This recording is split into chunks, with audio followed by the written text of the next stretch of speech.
Olá, meus irmãos e minhas irmãs, que a paz de Deus, que excede todo o entendimento, guarde os vossos corações em Cristo Jesus.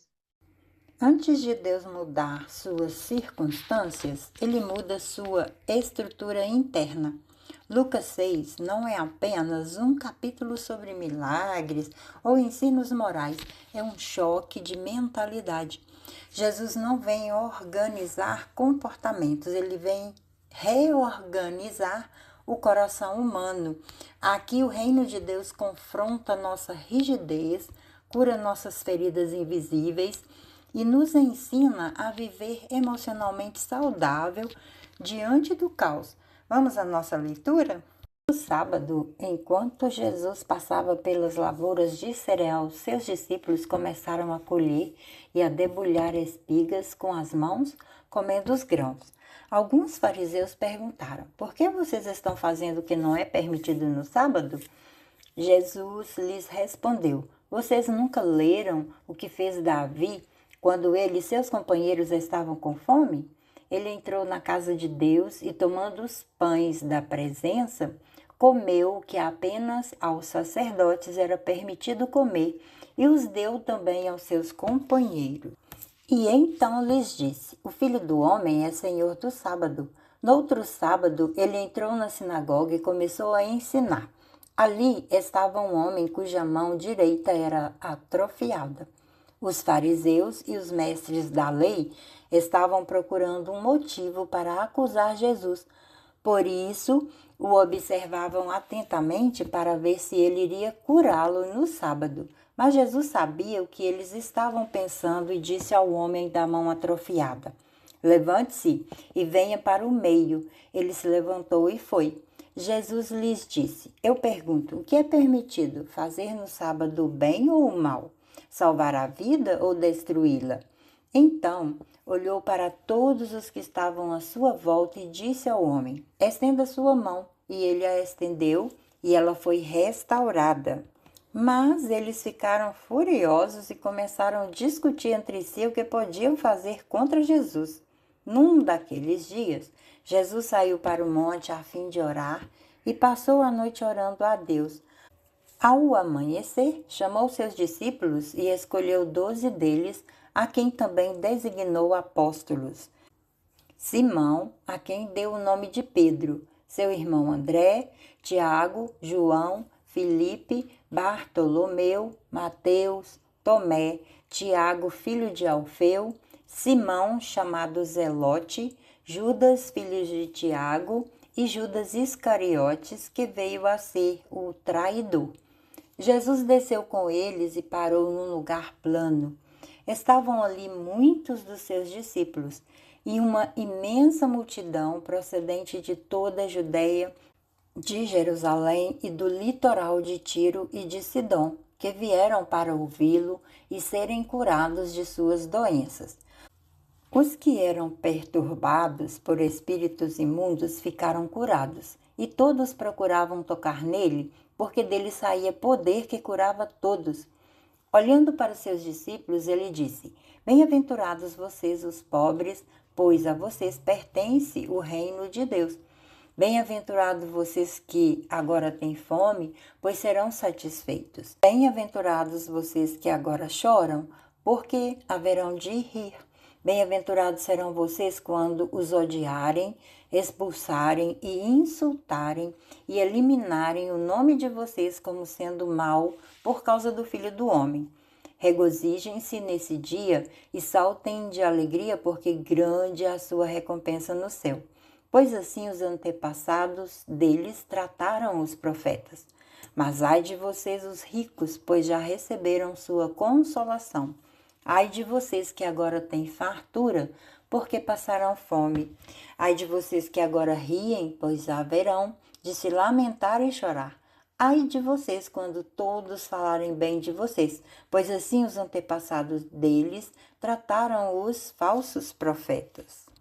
Mas eu digo a vocês que estão me ouvindo: amem os seus inimigos, façam o bem aos que os odeiam, abençoem os que os amaldiçoam, orem por aqueles que os maltratam. Se alguém bater em você numa face, ofereça-lhe também a outra. Se alguém tirar de você a capa, não a impeça de tirar a túnica. Dê a todo aquele que pedir. E se alguém tirar o que pertence a você, não lhe exija que o devolva. Como vocês querem que os outros lhes façam, façam também vocês a eles. Que mérito vocês terão se amarem aos que os amam? Até os pecadores amam aos que os amam. E que mérito terão se fizerem o bem àqueles que são bons para com vocês? Até os pecadores agem assim. E que mérito terão se emprestarem à pessoa de quem esperam devolução? Até os pecadores emprestam a pecadores esperando receber devolução integral. Amem, porém, os seus inimigos. Façam-lhes o bem e emprestem a eles sem esperar receber de volta. Então a recompensa que terão será grande e vocês serão filhos do Altíssimo, porque ele é bondoso para com os ingratos e maus. Sejam misericordiosos, assim como o Pai de vocês é misericordioso. Não julguem e vocês não serão julgados. Não condenem e não serão condenados. Perdoem e serão perdoados.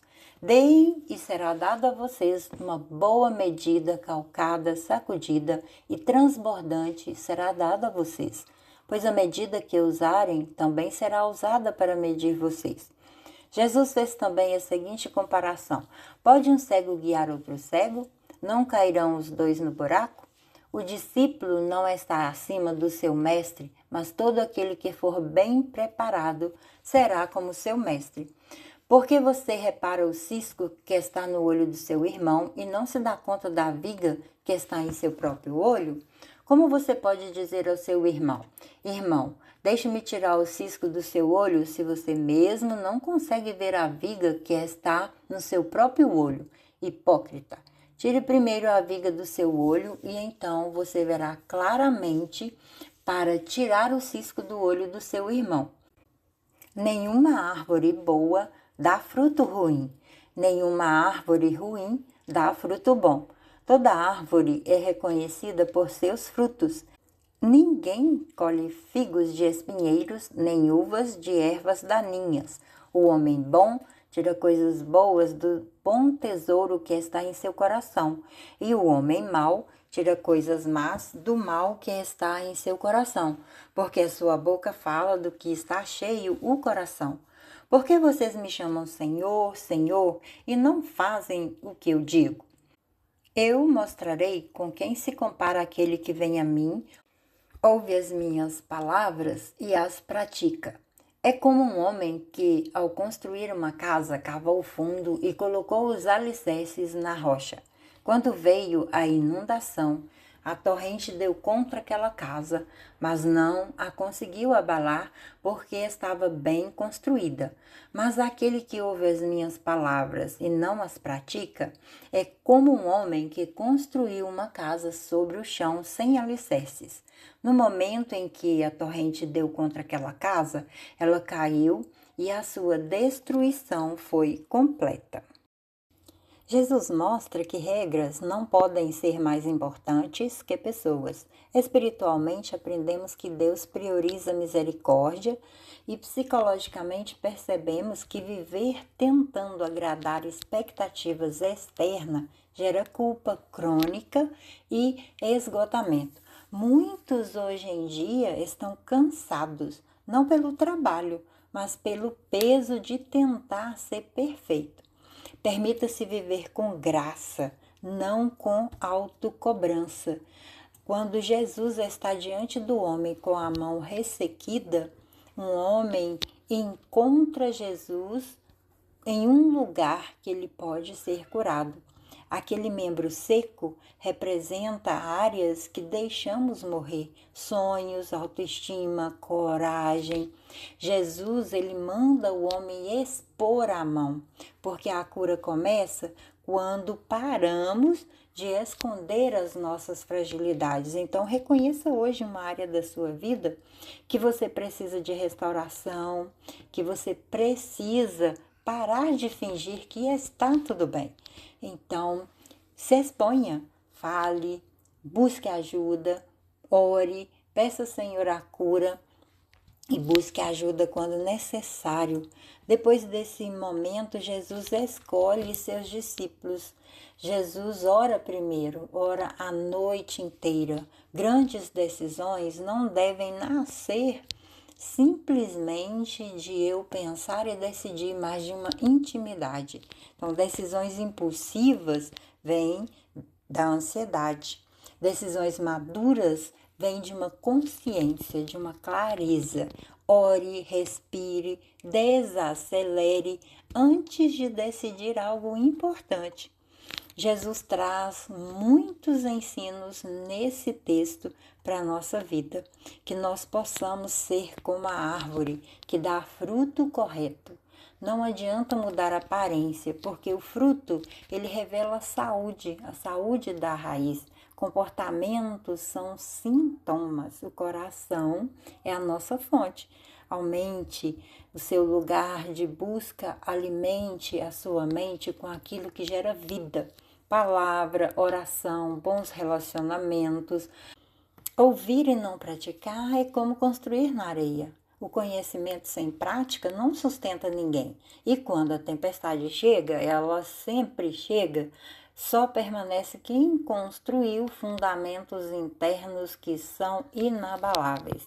Pratique diariamente o que você aprende. Pequenos hábitos constroem grandes estruturas. Nesse texto nós aprendemos que a fé sem transformação interna, ela é superficial. Cura emocional sem Deus é incompleta. Deus trabalha de dentro para fora. Ele trata nossas crenças, emoções, pensamentos, atitudes. O milagre começa no coração e depois ele avança para a vida. O que você pode trazer para o seu dia a dia? Busque ajuda, sim, busque sim um lugar de autoconhecimento, busque se conhecer melhor. E que sementes eu posso deixar para a sua prática diária?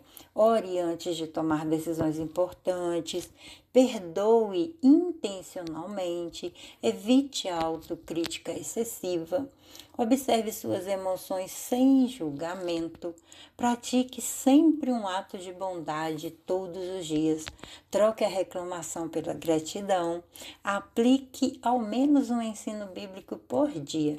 Quem constrói o interior com Deus não desmorona quando o exterior balança.